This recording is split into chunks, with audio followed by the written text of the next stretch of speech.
नमस्कार दोस्तों, मैं हूं आपका दोस्त सनी और आप देख रहे हैं स्टोरी बाय सनी। पिछले एपिसोड में राजेंद्रगढ़ हवेली के तहखाने में अमन, रवि और आकाश का सामना अमर और राधा के जीवित कंकालों के साथ साथ एक प्राचीन रहस्यमय अनुष्ठान से हुआ था। राधा की आंखों से निकली लाल चमक और दीवारों से उभरती भयानक आकृतियों ने उन्हें मौत के मुंह में धकेल दिया था। क्या वे उस शापित रक्त के रहस्य को सुलझा पाएंगे? क्या ठाकुर राजेंद्र सिंह का वंशज ही इस खौफनाक खेल का अंत कर सकता है? अपनी सांसें थाम लीजिए, क्योंकि डर का खेल अब एक ऐसे निर्णायक मोड़ पर आ चुका है जहां से हर फैसला आपकी जिंदगी या मौत तय करेगा। कक्ष में अब सिर्फ नीली और लाल रोशनी का तांडव था। राधा के कंकाल की आंखों से निकलती लाल चमक इतनी तीव्र थी कि उससे पूरा कक्ष एक खूनी रंग में डूब गया था, जबकि अमर की आंखों से निकलती नीली चमक उसे एक भूतिया आभा दे रही थी। दीवारों पर बने चित्र अब सिर्फ चित्र नहीं थे, बल्कि उनमें से निकलती धुंधली आकृतियां, जो राक्षसी और विकृत थी, हवा में तैर रही थी और धीरे धीरे उनकी ओर बढ़ रही थी। इन आकृतियों की आंखों में सिर्फ नफरत और भूख थी। अमर की आवाज, गहरी, क्रोधित गर्जना के साथ, तुमने सच जान लिया है।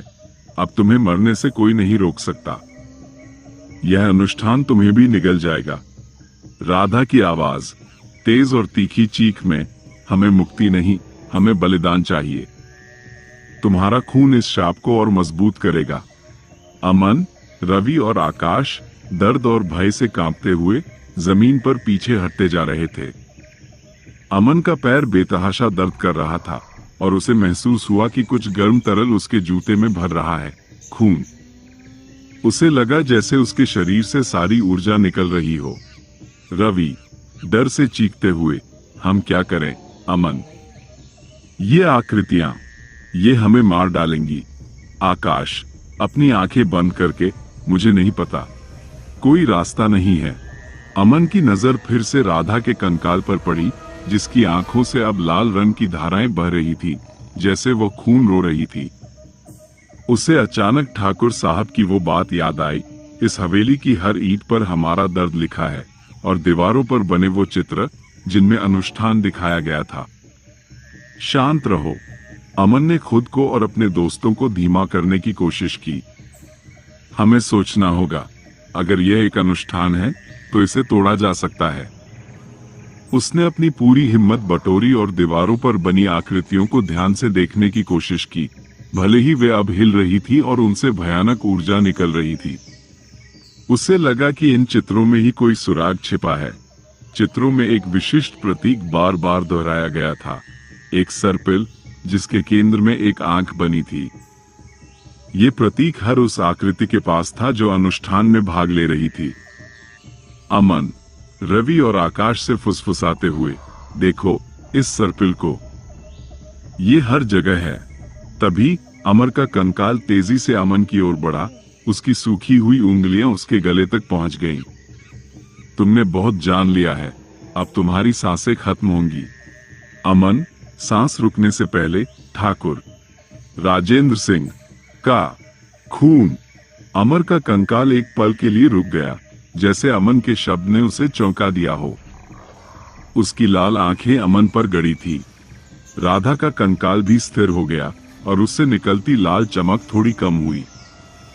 राधा की आवाज, धीमी लेकिन स्पष्ट, वही रक्त जिसने हमें बांधा है, वही रक्त जो हमें मुक्त कर सकता है। इस पल में आकाश को एक और बात याद आई। ठाकुर साहब ने कहा था कि ठाकुर राजेंद्र सिंह का इकलौता वंशज वीरेंद्र सिंह गांव के सरपंच हैं। रवि, उम्मीद की एक किरण के साथ, तो क्या वीरेंद्र सिंह ही इस शाप को तोड़ सकते हैं? अमन ने अपनी पूरी शक्ति बटोरी और अमर के कंकाल की पकड़ से खुद को छुड़ाया। हाँ, वही है। उसी खून में वो शक्ति है जो इस अनुष्ठान को खत्म कर सकती है। तभी कक्ष में एक भयानक, अमानवीय हंसी गूंजी। ये हंसी इतनी तीखी थी कि उनके कानों में दर्द होने लगा। ये हंसी राधा या अमर की नहीं थी, बल्कि किसी और ज्यादा प्राचीन और बुरी शक्ति की लग रही थी। अनजानी आवाज, एक गहरी, विकृत गूंज के साथ, भोले इंसानों, तुम्हें क्या लगता है ये सिर्फ रक्त का खेल है? यह अनुष्ठान सदियों से चल रहा है। इसे तोड़ने के लिए सिर्फ रक्त नहीं, बलिदान चाहिए। एक नया शुद्ध बलिदान। इस आवाज के साथ राधा के कंकाल की आंखें फिर से लाल हो गईं और उसके कंकाल से एक तेज लाल ऊर्जा पूरे कक्ष में फैलने लगी। दीवारों पर बने चित्र और भी स्पष्ट हो गए और उनमें से एक चित्र चमकने लगा। ये चित्र एक गहरे कुएं का था जिसके अंदर एक सर्पिल बना हुआ था। कुएं के किनारे पर एक मानव आकृति लेटी हुई थी और उसके ऊपर से लाल तरल बह रहा था। आकाश डर से कांपते हुए, यह क्या है? रवि चित्र को देखते हुए, ये तो वही कुआं है, गांव के बाहर वाला, जहां राधा और अमर मिलते थे। अमन को सब समझ आने लगा। यह अनुष्ठान सिर्फ हवेली में नहीं था, बल्कि यह पूरे क्षेत्र से जुड़ा हुआ था। कुआं जहां से राधा और अमर का प्यार शुरू हुआ था, वह भी इस शाप का हिस्सा था। और वह नया शुद्ध बलिदान क्या था? तभी कक्ष में मौजूद सारी आकृतियां एक साथ अमन, रवि और आकाश की ओर बढ़ने लगी। उनके कदम तेज हो रहे थे और उनकी भूखी आंखें उन्हें निगलने को तैयार थी। अमर और राधा के कंकाल भी फिर से आक्रामक हो गए और उनकी नीली लाल चमक से पूरा कक्ष भयानक लग रहा था। हमें उस कुएं तक पहुंचना होगा, अमन ने कहा। उसकी आवाज में एक नई दृढ़ता थी। शायद वही जगह है जहां इस अनुष्ठान को पूरा या खत्म किया जा सकता है। लेकिन कुएं तक कैसे पहुंचे जब वे तहखाने में फंसे थे और मौत हर तरफ से उन्हें घेर रही थी? कक्ष का एकमात्र निकास, वो संकरी दरार, अब किसी भारी पत्थर से बंद लग रही थी और ऊपर से भी ढक्कन पर जोरदार वार हो रहे थे। उन्हें लगा कि वे एक ऐसे पिंजरे में बंद हो गए हैं जहां से निकलने का कोई रास्ता नहीं। अमन की नजर फिर से राधा के कंकाल पर पड़ी, जिसकी आंखों से अभी भी लाल ऊर्जा निकल रही थी। उसे लगा कि राधा और अमर, भले ही वे क्रोधित थे, फिर भी कहीं न कहीं मुक्ति चाहते थे। उन्हें सिर्फ रास्ता नहीं मिल रहा था। क्या वे उस लाल रक्त के रहस्य को सुलझा पाएंगे?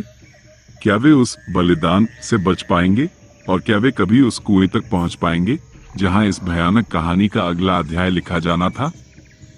राजेंद्रगढ़ हवेली के तहखाने में अमन, रवि और आकाश मौत के सबसे करीब पहुंच चुके हैं। एक प्राचीन अनुष्ठान, शापित रक्त का रहस्य और एक भयानक बलिदान की मांग। क्या वे इस दुष्चक्र से बच पाएंगे? क्या वे शिवगढ़ गांव को इस शाप से मुक्त कर पाएंगे? ये कहानी अब एक ऐसे मोड़ पर आ चुकी है जहां हर सांस एक चुनौती है। जानने के लिए जुड़े रहिए प्रेत लोक की अंतहीन गाथा के अगले एपिसोड में।